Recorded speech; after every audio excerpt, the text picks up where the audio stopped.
नमस्कार मंडळी, आलात का सगळे नवीन वर्षामध्ये? धमाकेदार 2025च्या तुम्हाला सगळ्यांना खूप खूप खूप मनापासून शुभेच्छा.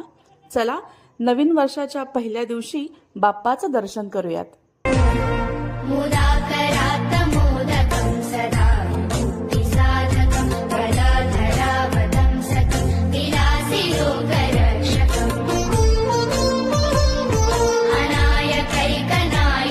मंडळी, हा आहे अतिशय प्रसिद्ध कड्यावरचा गणपती आणि या ठिकाणी असं म्हणतात की बाप्पाचं पहिलं पाऊल पडलं होतं. चला बघूया. चराचरात तूच तू, या सृष्टीचा आधार तू, ठेवोनी माझा नमन तुला गणनायका. देवांचा तू देव अधिपती मोरया, देवांचा तू देव गणपती मोरया.